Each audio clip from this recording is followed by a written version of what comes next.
Before we turn things over to our colleague Jeff Greenfield, a quick review of where we are in this tragedy at about the top of the hour. Here are the latest developments. The manhunt continues tonight. 2 new arrest warrants were issued as the FBI continues to round up people described only as material witnesses. These warrants remain sealed, so no details are available to us. Finally, police were back in Delray Beach, Florida today, searching the apartment of one of the known terrorists. The investigation. And in other parts of the story, after huddling with his top military advisors, President Bush returned to the White House today and issued a warning that Tuesday's attacks have, quote, roused a military giant. And finally, the rescue operation continues behind us here in New York City. The numbers are hard to say. 4,957 missing, 190 confirmed dead. In a little less than 11 hours now, Wall Street goes back to work after 4 days of being shut down by the blast. There's an enormous amount of anxiety about what will happen when the opening bell rings, what investors will do, what computers and all the technology will do. They say all things are go. That's the subject of Jeff Greenfield's conversations coming up in a moment. We'll see you again at noon tomorrow. Until then, good night. Aaron, thank you. The financial world is keeping a very watchful eye on the Asian markets that have already opened tonight. They'll be keeping a watchful eye on the American markets that reopen on Monday. But the aftershocks from Tuesday's attacks continue to ripple through the economy. The American airline industry losses projected at $4 billion for this year. Continental lays off 12,000 workers. The planes that don't fly and the people afraid to fly mean less travel. Hotel rooms stay empty. Chambermaids, bellhops suffer, may be laid off. Security at the U.S.-Canadian border means auto parts don't get from a Canadian plant to an American plant. And Ford says it may have to close 5 of its plants and cut production by 13%. Now, this all may seem cold-blooded in the wake of the death and devastation of Tuesday, but think about it. If Tuesday's attacks also wind up severely hurting the world's biggest economy, that means that those attacks have produced more suffering. So, how big a hit will the U.S. economy take? Is this short-term or long-term? What policies, what actions might the government, might private citizens, might companies take to minimize this damage? Here to talk with us about that are, from our San Francisco Bureau, Laura Tyson. She is former chair of the Council of Economic Advisors under President Clinton. She is now dean of the Haas School of Business at the University of California. Here in New York with me, Michael Weinstein. He is acting director of the Geoeconomics Center at the Council on Foreign Relations, was a writer on economic matters for the New York Times and other publications. And speaking of the New York Times, also joining us here in New York, Floyd Norris. He is the chief financial correspondent for the New York Times. We're going to turn to the market situation, but Laura Tyson, I'd like you to put yourself in the position of your old job after this has happened. Now, once the horror fades, specifically, as you start having to think about the impact on the U.S. economy, what are the questions you're asking yourself? Well, there are a couple of questions. A major question is the effect on consumer confidence. We know that in some ways this is similar to a natural disaster. There's been serious destruction and dislocation. There will be rebuilding. There's also been a temporary loss of production and consumption this week as businesses all over the country stayed shut down and consumers stayed home and thought seriously about many other issues than just going out to buy something. But the longer-term question is what happens to consumer confidence? Consumers still account for 2/3 of the economy in terms of spending. Consumer confidence going into Tuesday was already at an 8.5-year low. And was headed, we thought, in a downward direction. So the biggest uncertainty and the biggest risk to the economy is consumer confidence. Now, one of the things that is very, I think, different here in terms of the natural catastrophe analogy is that this has brought people together across the country. It's mobilized people, and that may have a rallying effect. It may have a rallying effect on how people consume, on how they treat government spending, on how they treat the equity markets when they reopen. And that's an uncertainty. That's something that we don't have much precedent for. Indeed. But speaking of that, would you, if you were today the chair of the council, and the president was asking you for guidance, would you be focused more on what happens in the markets tomorrow, or would you be continuing to look at the broader economy, the consumer behavior that you talked about? We would certainly be looking at the broader economy. I mean, we said all the time during the administration that I was involved with that markets go up and down, and that we have to look at the long-term set of policies in place, and are they the right set of policies. If the economy has taken enough of a hit through a decline in consumer confidence that there is a tipping into recession, if it indeed that we do have a recession, I would be telling the president that I anticipate that that recession would be relatively mild and relatively short, and would of course depend upon policy, but I would anticipate that the Federal Reserve will continue to cut interest rates, that the Federal Reserve has been acting to supply the necessary liquidity to the economy, and has in fact been in conversations with banks about lending, easing up on lending to some of the companies that might have some borrowing difficulties because of disruptions. So monetary policy seems to be well in place. There's a lot of collaboration with central banks around the world. The fiscal policy side, this is really where it gets interesting, because if we are going to have a major effort to rebuild or strengthen our security system, strengthen our intelligence infrastructure, and mount some kind of military action, all of that costs money. Can you, Laura, can I just interrupt you for just a second and bring some others in? Sure, absolutely. All right. Floyd Norris, I suggested in the introduction some ways that one effect can trigger others. As you look at the broader economic picture right now, what are the factors that should either give us the most concern or reassure us? Well, the factor obviously that gives most concern is that people are scared. There's a lot of fear right now that this will happen again. In Europe, we saw last week the stock market came down sharply on the news of the terrorism attack, and then stabilized, and then came a lot down more on Friday when Europeans realized how serious this was and how determined our government was to respond with some kind of a military attack. And they're worried this is going to destabilize. As a one-off event, these attacks were serious but not debilitating. This is a huge economy. The effect of this by itself probably would be comparable to a huge earthquake in California. And there'd be even a little good economic news, if you like, out of that. The government, which was running a fairly conservative fiscal policy and talking about Social Security lockboxes and all that went out the window. What you mean is the government's going to spend a whole lot of money. The government's going to spend a lot of money. That's going to help stimulate the economy a little bit. On the other hand, people probably are going to pull in their horns, and that's going to have an effect. And I wanted to ask, forgive me for interrupting, but I may have to, in the course of this conversation, ask for translation from economics to English. But we're doing okay so far. Michael Weinstein, you're a bit of a contrarian in some sense, in that I take it you're a bit skeptical about the notion that we're necessarily in for rough economic sledding. Well, I think only a fool would make a prediction. We don't have events like this to base a prediction on. There are two facts that are important. One is this economy, as Floyd was saying, is remarkably resilient. And in the past, one-off events, whether it's massive earthquakes in California or the Kennedy assassination or a 20% evaporation of the value of stocks on one day in October of 87, you don't see it in the economy weeks and months later. The economy brushes it off.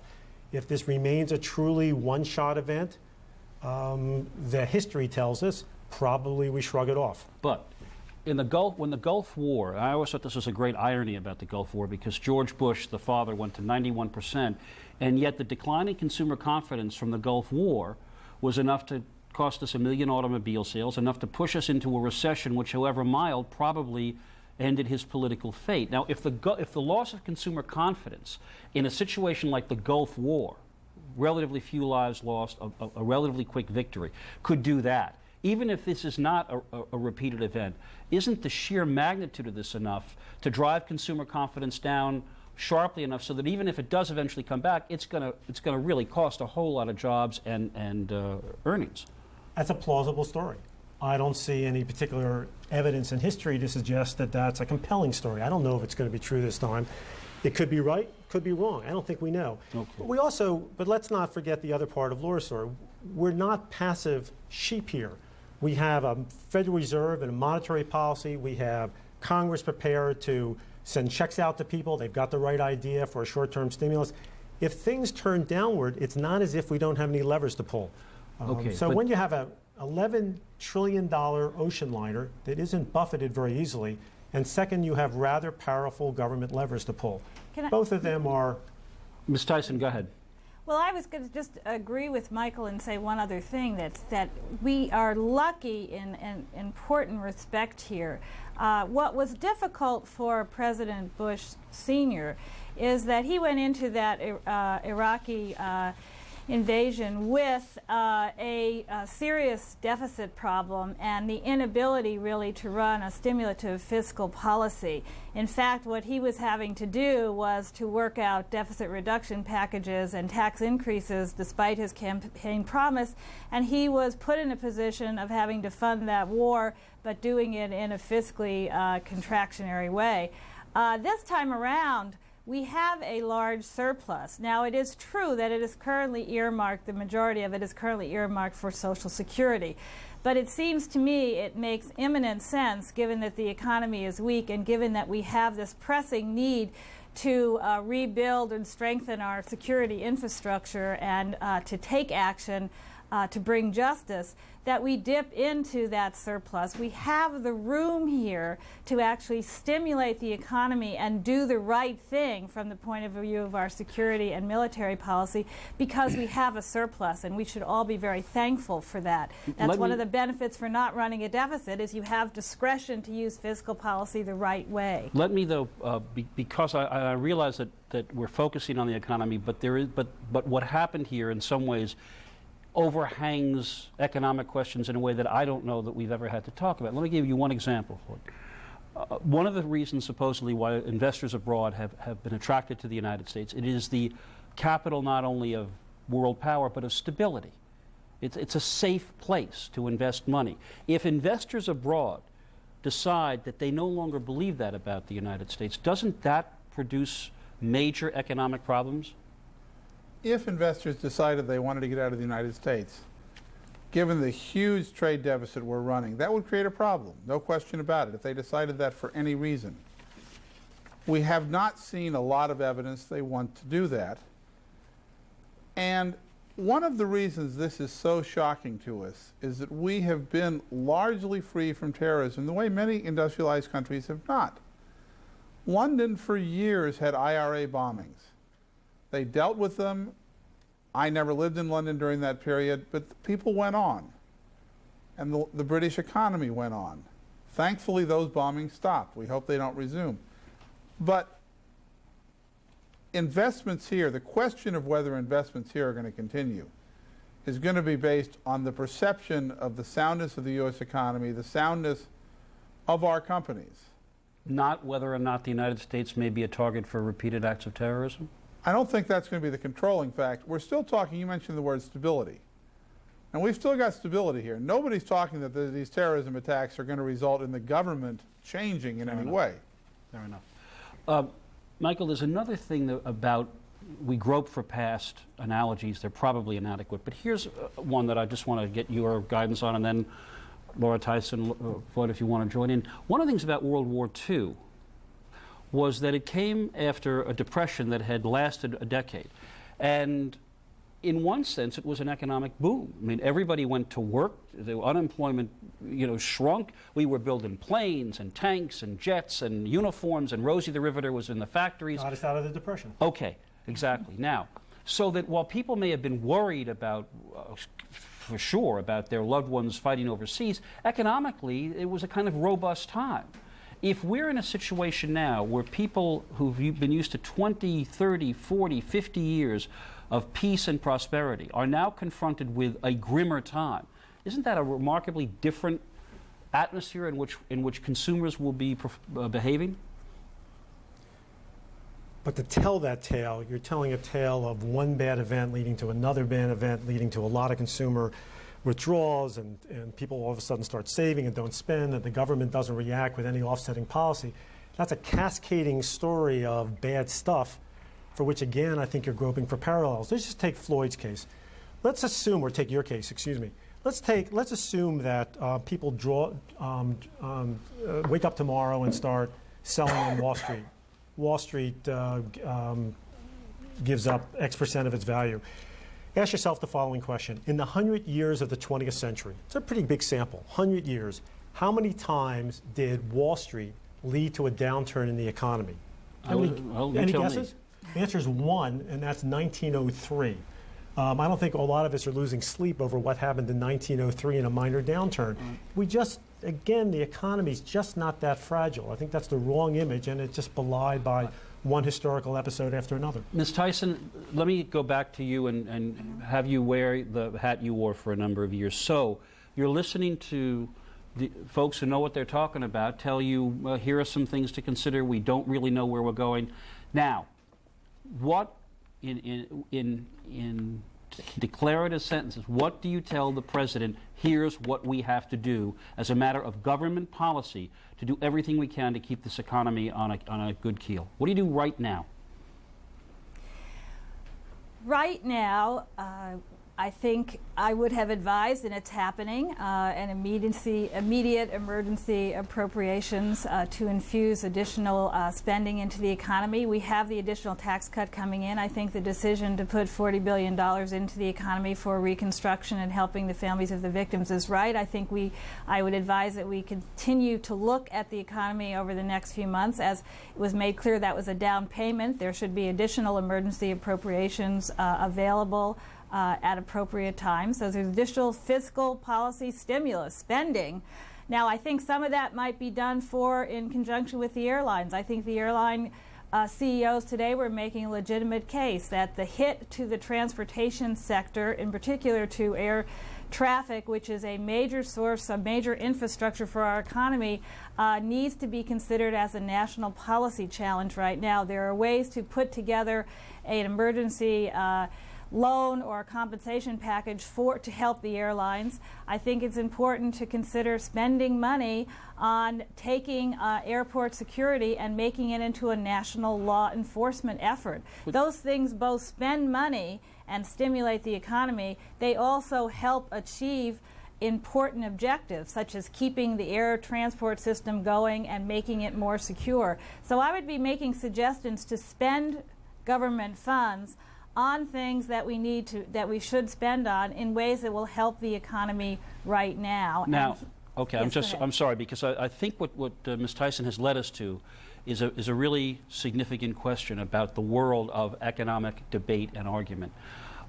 And again, speaking as an outsider, the gap or the distance between what has happened and kind of traditional economic debate is huge. My question is this going to be a time when the totemic beliefs of people about economics get put aside? In other words, some people will say absolute faith in free markets, don't bring the government into areas it has no business in.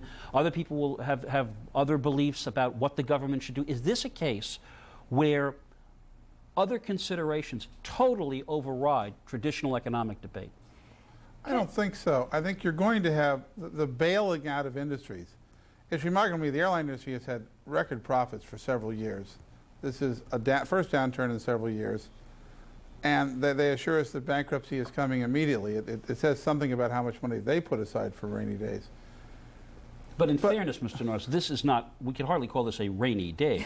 I mean, this is a hurricane. Perhaps for a hurricane, that is fair. And that's what I mean. I mean, isn't this the sort of event where the conventional analyses just go out the window? I think you're mixing apples and oranges on that. Okay. You can make an argument that an act of war imposes costs that ought to be socialized, that ought to be spread across taxpayers, and that doesn't run against any conventional wisdom about whether governments ought to be running markets or not.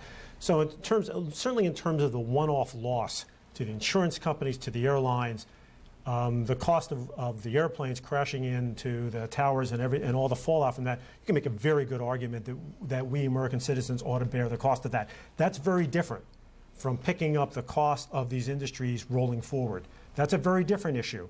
For instance, should the ticket price that we pay in the future cover the cost, the true cost of providing security for the airlines? That will raise real questions in Congress and should raise real questions. But that's exactly what I'm asking about. Yes. Ms. Tyson, you come in and then Floyd join in. Let me just phrase the question briefly, though.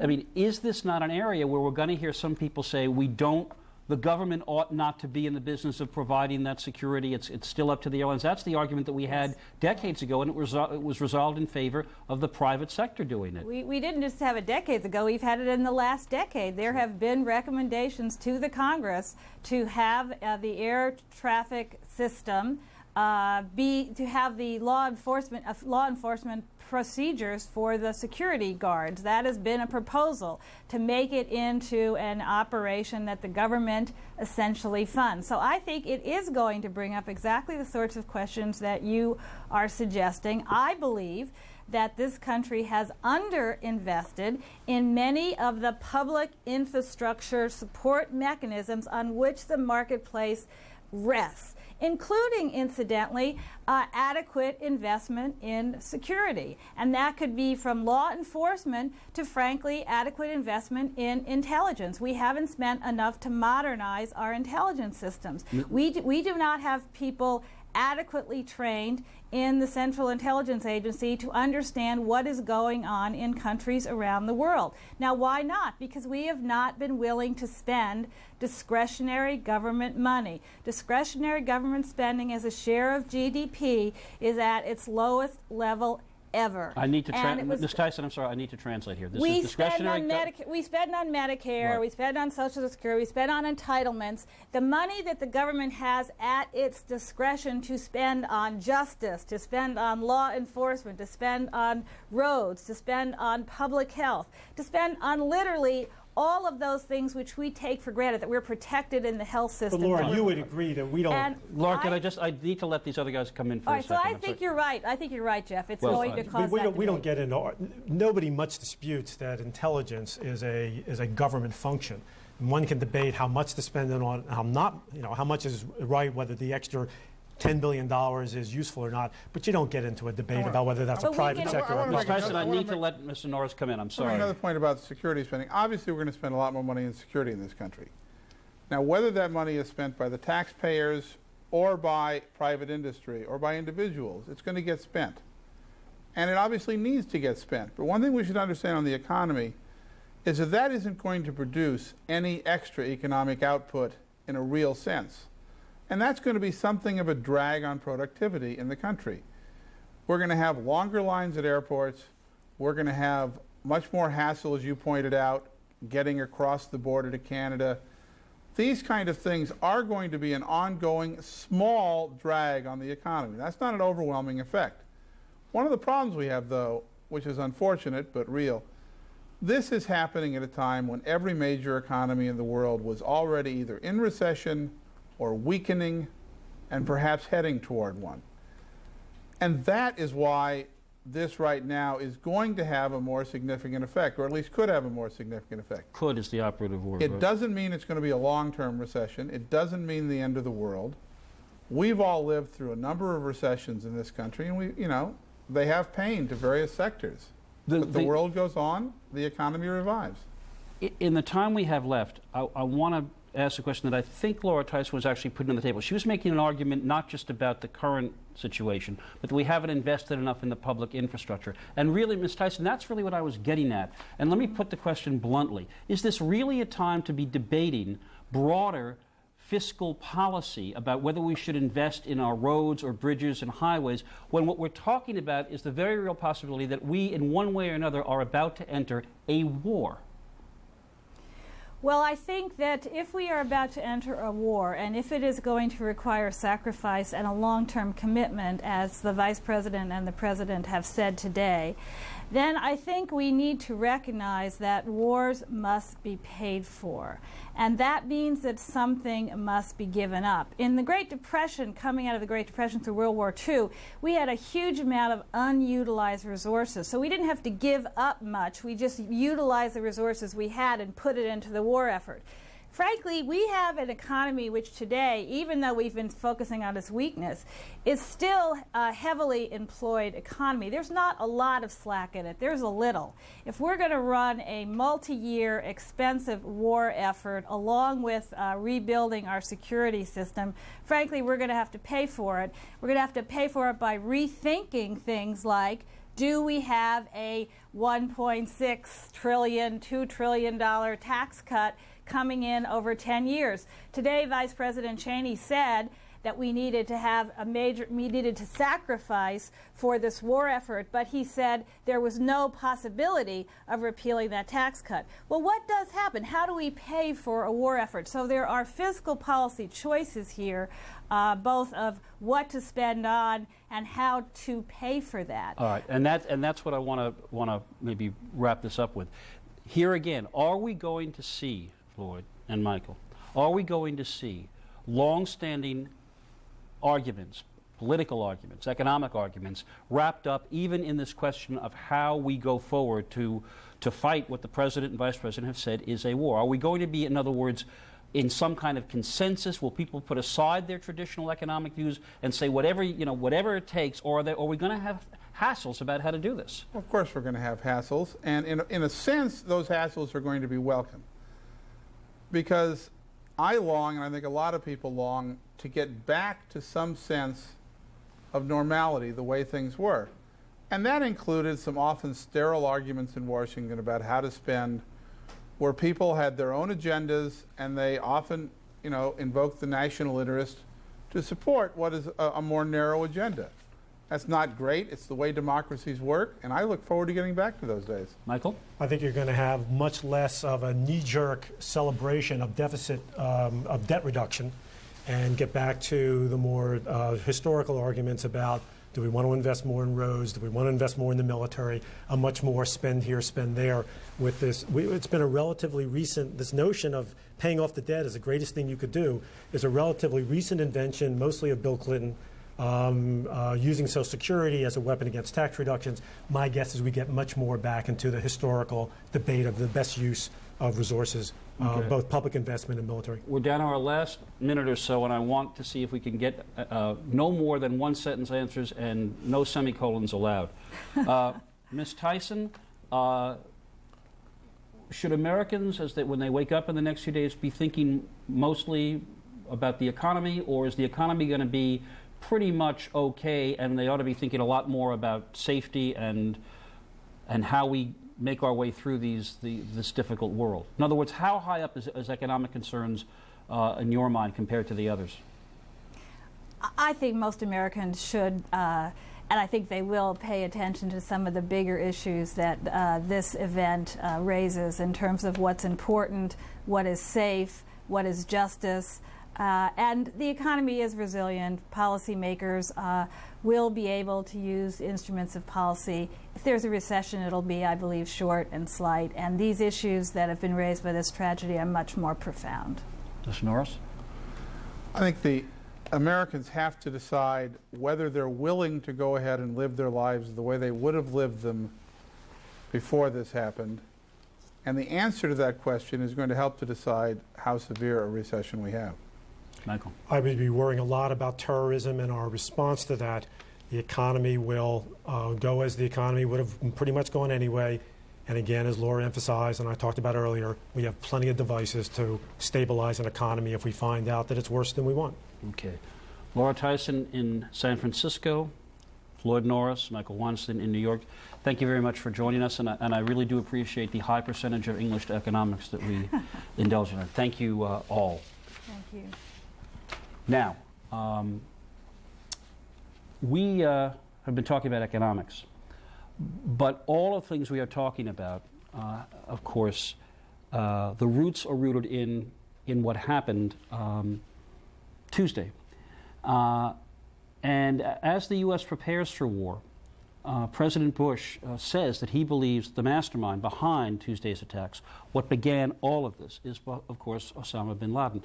Earlier today, bin Laden denied any involvement, but yet the president remains steadfast as more and more clues lead back to the declared enemy of the United States. And CNN's Mike Vetcher has this report on Osama bin Laden.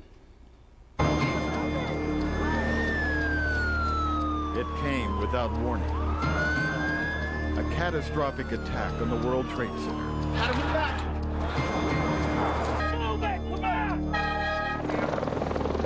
Less than an hour later, another terrorist strike at the heart of U.S. military might. I hope I live. I hope I live. It's coming down on me. Swirling amid the clouds of smoke billowing from these symbols of power, the terrible question: who could be behind such a devastating act of terrorism?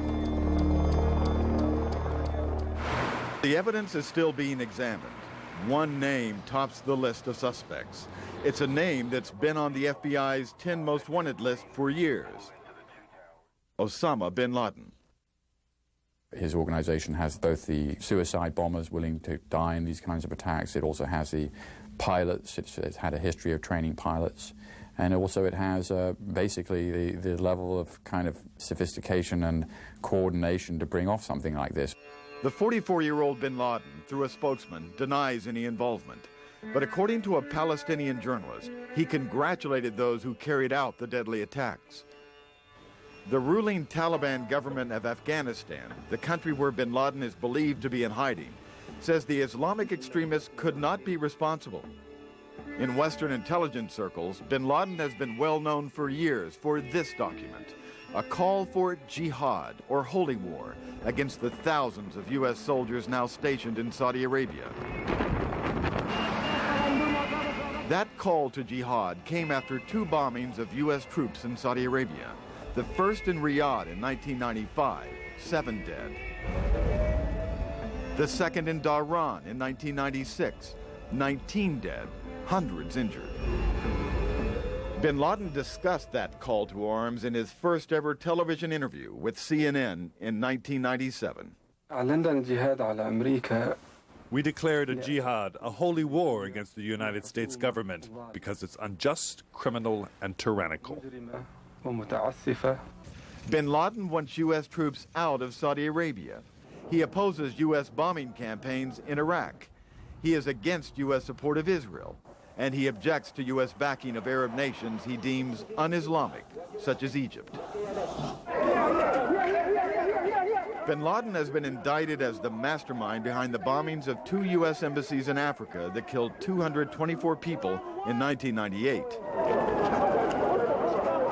He is a prime suspect in the bombing of the USS Cole last October. That blast killed 17 U.S. sailors. And the U.S. State Department has linked him to the first attack on the World Trade Center in February of 1993. 6 people were killed and thousands injured. The man is ruthless, and he believes that he should declare war against the United States. And this kind of appeal, this kind of call actually appealed to many young Muslims all over the world. A videotape circulating around the Middle East and on the internet surfaced just 3 months ago. It shows bin Laden training young militants, some who seem as young as 11, for his holy war. Bin Laden makes an impassioned plea for recruits in the 2-hour tape. The videotape also hints that bin Laden is planning additional anti-American operations. One thing that bin Laden does before a big attack happens is that he subtly indicates several months before, or a couple of months before, that something's in the works. The man codenamed the Contractor has used his enormous wealth to advance those militant plans. He was born the son of a multimillionaire Saudi construction magnate. He's the 17th of 52 children, some of whom live in the United States. His father died when he was 10. The family construction business, the largest in Saudi Arabia, is now worth an estimated $5 billion. Osama bin Laden's first marriage was to a Syrian cousin at the age of 17. His education took place at quite a good university in Saudi Arabia, where he studied public administration, economics. He'd also already participated a little bit in the family business. From a young age, he was involved in the family business. This is not an unsophisticated guy. This is somebody who comes from one of the most well-connected families in Saudi Arabia, one of the richest. He would later draw on the resources of his family business and his experience as a demolitions expert. After the Soviets invaded Afghanistan in 1979, his life would take a radical turn. Bin Laden has been in Afghanistan on and off since the 1980s, when he joined the Afghan resistance in its war against the Soviet Union. At 23 years of age and deeply religious, Osama bin Laden left his comfortable life in Saudi Arabia to fight alongside thousands of volunteers from the Islamic world. He used his family wealth, construction equipment, and demolition expertise to help in the crusade, and he would become a leader of the so-called Afghan Arabs. Because of that, a lot of people wanted to participate in jihad, and they thought that Osama is an important figure. But he was not only willing to put his money, but he actually gone there himself and fought himself and get hurt. The Afghan war changed bin Laden. He saw a lightly armed guerrilla force defeat a superpower. In this jihad, the biggest benefit was the myth of the superpower was destroyed, not only in my mind, but also in the minds of all Muslims. The Afghan war also radicalized those who fought there. These Saudis who went and fought became convinced that you simply didn't have to accept regimes as they were, that as a Muslim you could take action against a ruling government. For the U.S., there is a sad irony to bin Laden's current holy war. American tax dollars once helped support people aligned with bin Laden. During the 1980s, via the CIA, the United States poured $3 billion into the Afghan resistance that was fighting to drive the Soviets out of Afghanistan. It is true that some remnants of those Afghan fighters, including bin Laden, have used their military knowledge and their skills to branch out into international terrorism. Indeed, many of the Afghan freedom fighters are among the thousands of committed followers bin Laden has today throughout the Middle East. They are either direct followers, taking direct command and order from bin Laden, or they are small cells and groups who believe bin Laden is a godfather. His message is almost like a religious order. After the Afghan war, bin Laden became disillusioned with the Saudi regime, deeming it insufficiently Islamic. He moved to the Sudan. 5 years later, under U.S. and Saudi pressure, bin Laden was expelled from the Sudan. Bin Laden took refuge in Afghanistan, perhaps the only country in the world that would accept him. It was here in 1997 that then CNN producer Peter Bergen caught up with him. And we went to Afghanistan, to the tiny town of Jalalabad, which is in eastern Afghanistan, waited around for quite some time.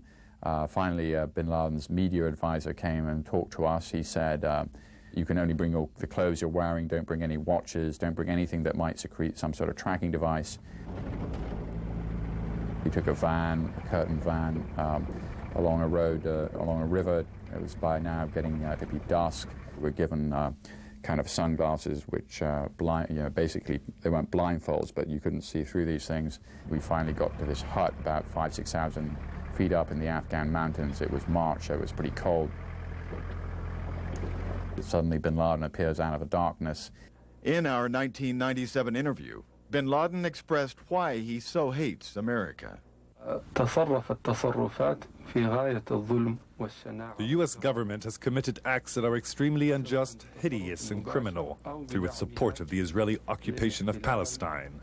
And we believe the U.S. is directly responsible for those killed in Palestine, Lebanon, and Iraq.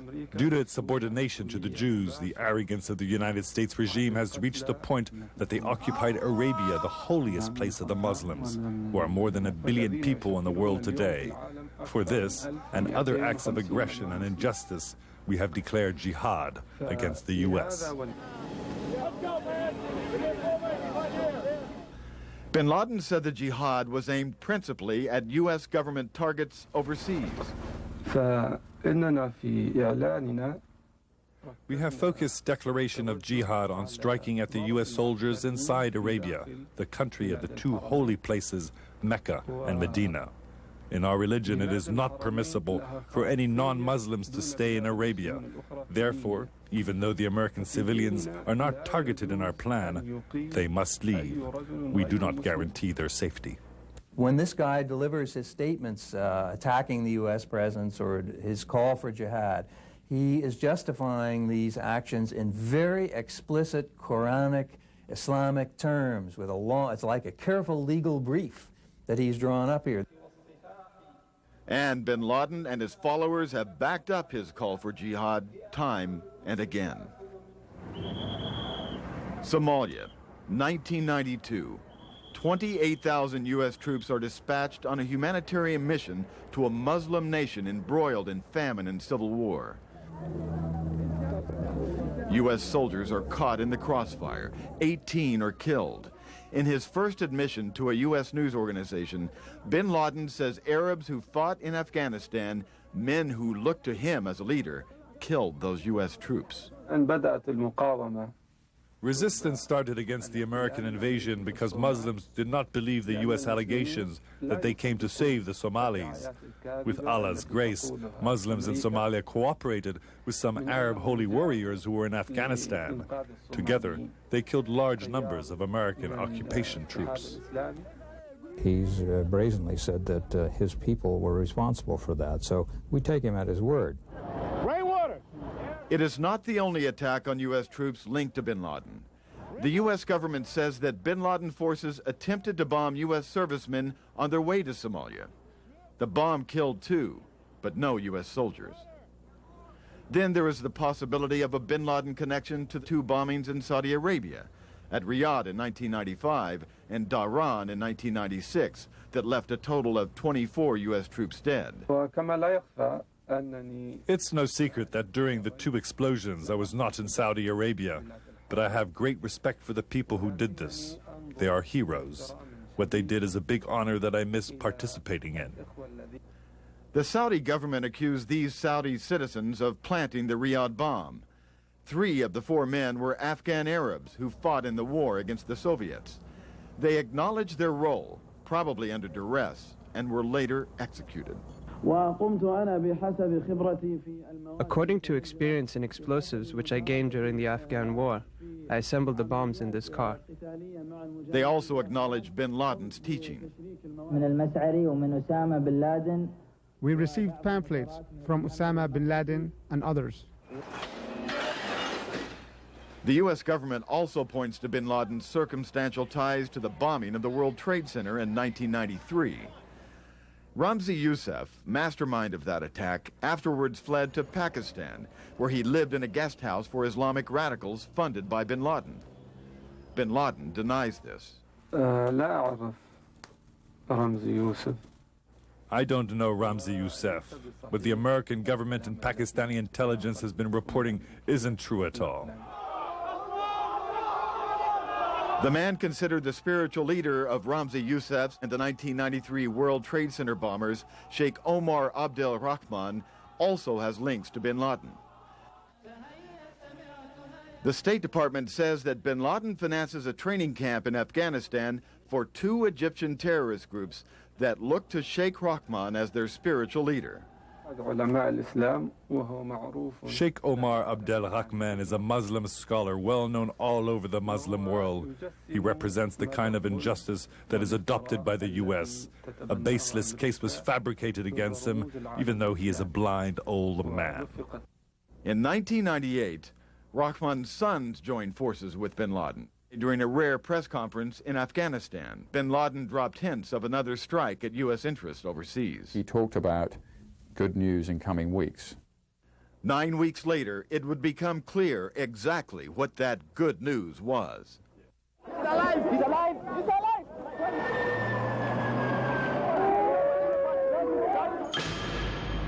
On August 7, 1998, at about 10:30 a.m., a car bomb exploded outside the U.S. Embassy in Nairobi, Kenya.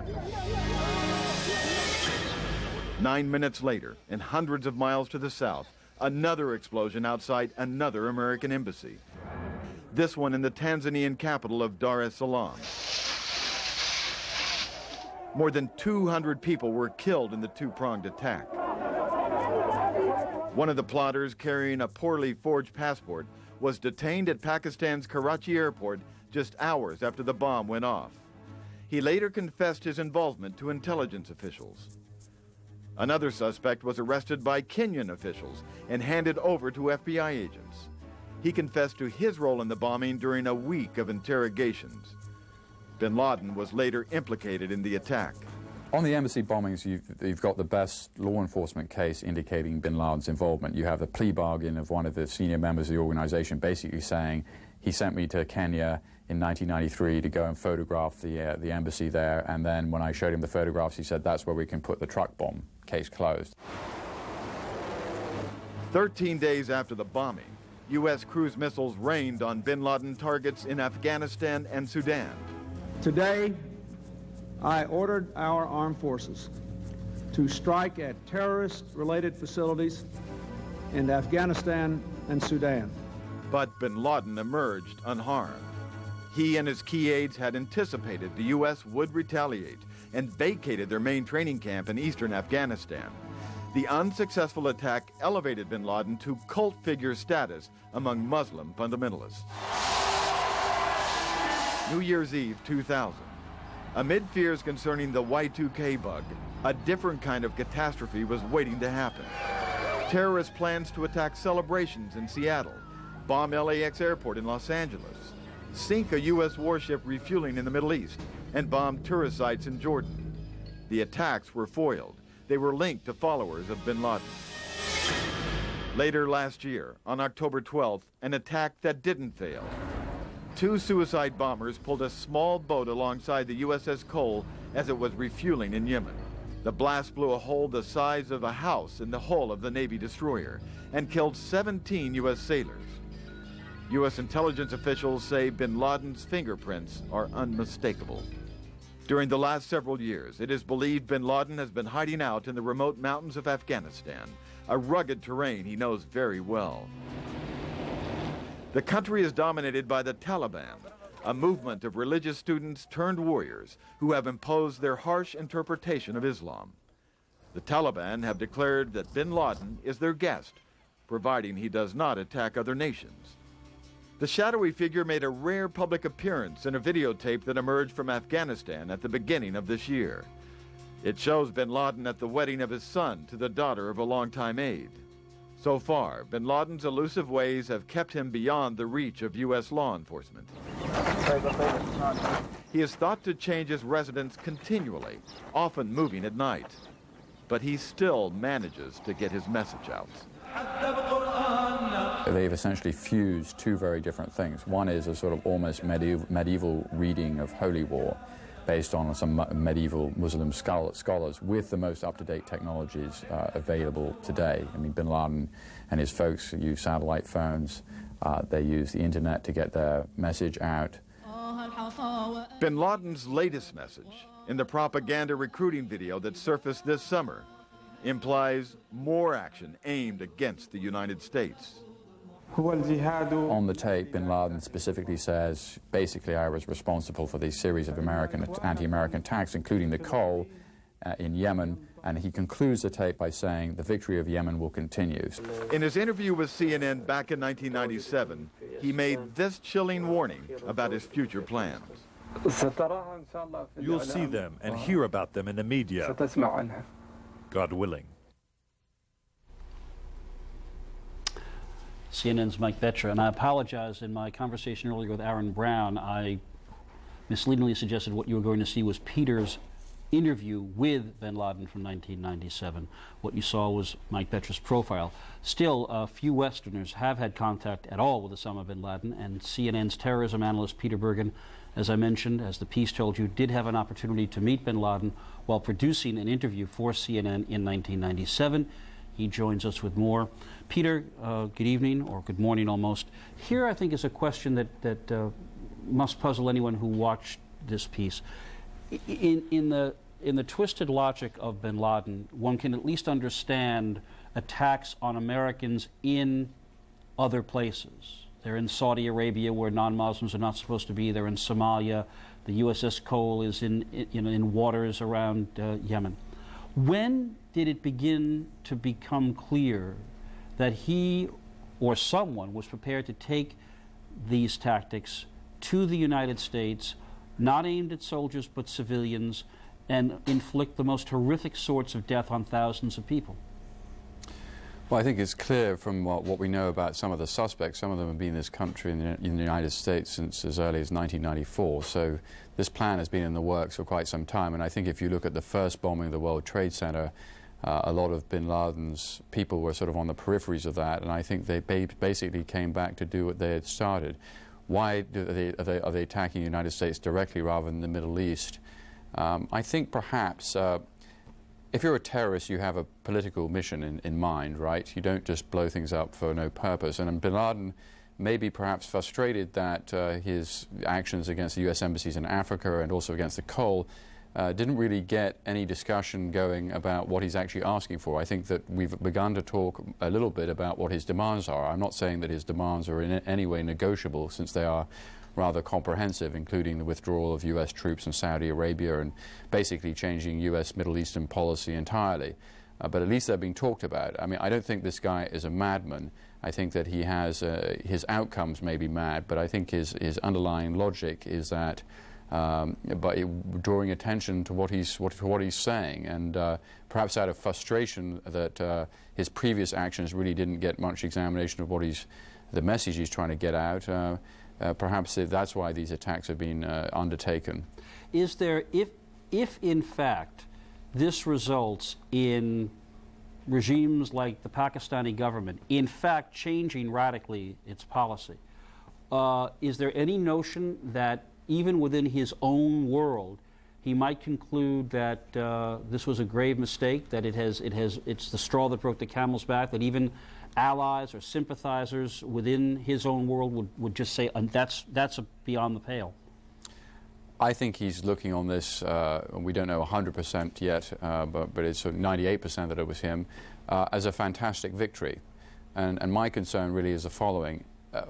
On Monday, before the Trade Center bombings, I think bin Laden was, regarded as being a pretty smart guy in terms of terrorist attacks. Tuesdays are so Machiavellian, so devilishly brilliant. I mean, you're dealing with somebody who's really quite smart, and he has thought through certain things. He has thought through that there's going to be an American response. He's not sitting there waiting for that response to happen. He's thought through what that response might be, and presumably is planning his own response to it when it does happen. And I think a very significant thing, Jeff, is that about 24 or 36 hours before the Trade Center blast happened, Ahmad Shah Massoud, the very well-known and distinguished general who was leading the opposition to the Taliban, was assassinated by two Arabs who was almost certainly working for bin Laden. So bin Laden was already thinking through what the next stage would be, because if the United States is going to go into Afghanistan, one of the first ports of call would be the alliance fighting the Taliban, asking them for information, asking them for military help, and by assassinating the man who basically held that coalition together against the Taliban, and who was also a rather brilliant general, you've got rid of a potential problem immediately. So I think my concern now is that bin Laden is planning some other way. Perhaps the Trade Center is almost a come-on for the United States to come in and face whatever plan he has. And I don't want to... Go ahead. I'm sorry, go ahead, Peter. I don't want to paint him as sort of the most brilliant guy in the world, but I mean, I think that Tuesday's events show that we're dealing with somebody an order of magnitude smarter than we were dealing with previously, and somebody who seems to have wrong-footed the United States government at every step. The U.S. embassy bombings in Africa, the United States was worried about stuff in the Middle East. The United States wasn't worried about Africa. The bombing of USS Cole in Yemen was an unprecedented attack on a U.S. warship. No one had conceived that might be possible. Obviously, the Trade Center thing, you've got dozens and dozens of people who are in some way implicated in this. Think about the discipline of this organization, Jeff. You've got to have, we have 19 hijacking suspects who died on those planes. They must have 2 or 3 Confederates. So that's somewhere a figure between 50 and 100 people. None of these people blabbed about what their plans were. None of them made stupid mistakes that got them arrested. The cells operated in an extremely secretive way, and the United States government, despite the fact it spends billions of dollars a year on counterterrorism measures, had no inkling of this. So it's a very disciplined group. What you're suggesting is that in some sense, if the United States we have strongly implied we're going to do, goes after states that have given aid and comfort to bin Laden, that in fact that he is in fact playing a chess game in which he is one move ahead of us, that he's anticipated that and has a strategy to deal with that, or a counter move? I would say this assassination of Massoud by his people, the leader of the opposition of the Taliban, is an indication that I don't think this is a coincidence that you're removing the main opposition to the Taliban, his allies, within 36 hours before this trade center bombing took place. I just think the order of coincidence is too high. Massoud has been fighting the Taliban for 5 years. Suddenly he disappears off the face of the map because of an assassination by bin Laden's men. I think they're related. All right, Peter Bergen, CNN analyst, one of the few Westerners ever to talk to Osama bin Laden. Thank you very much for joining us. I suspect there are some more sleepless nights ahead based on both what you've said and what we've seen. Thank you, Peter. Speaking of possible responses, the Pakistani delegation has arrived in Kandahar, Afghanistan. This team reportedly plans to issue an ultimatum, hand over Osama bin Laden. And CNN's Kamal Haider joins us on the phone from an undisclosed location in the region. Good morning or good evening to you, as the case may be, Kamal. Yeah, it's 8:30 in the morning over here, Afghan Standard Time. This delegation has arrived in Kandahar. They are basically carrying a message from the U.S. authorities. So basically they're only relaying that message. They're expected to meet with Mullah Umar, the Supreme Taliban leader, this morning in Kandahar. The mood, meanwhile, in Kandahar remains defined, and there's very little expectation from this meeting, except that the letter or the concerns of the U.S. government are to be handed over to the Taliban authorities. Jeff? Kamal, given the past support from Pakistan for the Taliban, economic support, political support, and I'm going to ask this very bluntly, are we to take this at face value, or is there some sense that what we are seeing is something of a piece of stagecraft designed to make the United States feel better without accomplishing anything? Well, I think the Pakistan authorities have in the past had a good relationship with the Afghan governments, consecutive Afghan governments, because of Pakistan's 20 years of involvement in the Afghan war, in the sense that Pakistan was a frontline state against the Russian occupation of Afghanistan and a great ally of the United States. The Pakistani authorities have lost the leverage that they used to have on a government which acts more independently. Afghans have always made their own decisions in the end, and they have not been subservient to anybody, be that Pakistan or any other power. Jeff? Kamal, I'm not going to ask you to predict the likelihood of success, but if the Taliban does not do what the Pakistani government says it wants, what response can the Pakistani government make? Kamal? Well, the Pakistani authorities have made it very clear that they stand with the international world on this issue. I think the talks between the Pakistani and American authorities have established that Pakistan is likely to provide America with all possible assistance. Those signals are coming from the foreign ministry. Internally within Pakistan, there is tremendous opposition because they feel that Osama bin Laden is being used as a scapegoat. And here in Afghanistan, there is now a feeling emerging that they should keep the doors of negotiations open and not slam them shut.